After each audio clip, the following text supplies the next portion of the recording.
Amateurs d'histoire, bonjour. Nous sommes en été, vous avez réservé vos vacances. Et c'est enfin l'heure de faire les valises et de rejoindre son lieu de villégiature favori.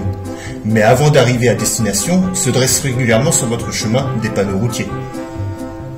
Nous vous proposons donc aujourd'hui de prendre la direction des archives départementales du Loiret et de tomber dans le panneau avec ce nouveau numéro de Doc à la Une. Bienvenue aux archives départementales du Loiret. Oui, les panneaux routiers, tout le monde connaît. Et tout le monde les respecte, bien évidemment. Surtout eux. Il y a ceux qui limitent notre vitesse de circulation, ceux qui nous indiquent quelle direction prendre, les distances qui restent à parcourir, ceux qui interdisent d'emprunter telle ou telle route, etc., etc. En réalité, il en existe des tas. Et en dernier recours, si vous ne respectez pas les consignes, il y a eux. La gendarmerie. Alors, d'où nous vient cette multitude de panneaux qui jalonnent nos routes?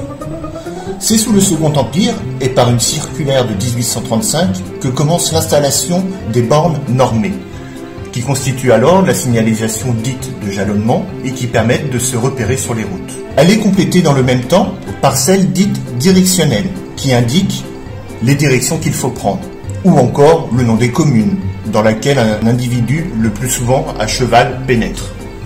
Ce sont là les prémices de la signalisation routière d'aujourd'hui.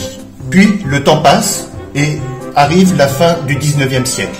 Les panneaux poussent comme des champignons au bord des routes et malgré la circulaire de 1835, pas toujours de façon homogène. Les membres de l'Union vélocipédique de France sont les témoins de cette diversification. Le ministre des Travaux publics, Camille Grans, interpelle même les préfets à ce sujet. Il écrit: cette société a fait remarquer que les cyclistes appelés fréquemment à parcourir successivement dans la même journée plusieurs départements sont exposés à rencontrer des plaques qui, pour une même signification, présentent les dimensions, les couleurs et les inscriptions les plus variées. Nous sommes en 1899 et manifestement, il reste encore du travail en matière d'harmonisation de la signalétique routière. Nous avons parlé au début de la vidéo des signalisations dites de jalonnement et dites directionnelles. Une troisième catégorie de panneaux est venue s'ajouter à ces deux-là lorsque le monde a découvert que la route pouvait être dangereuse. De par la vitesse des véhicules ou des chevaux, mais également de par les obstacles rencontrés. Il s'agit de la signalisation routière, dite de police, qui donne les indications pour rouler ou trotter sur le bitume ou les chemins de terre. Voici deux photographies bien représentatives. Celle-ci nous montre un homme tenant le harnais de son cheval marcher sur la chaussée.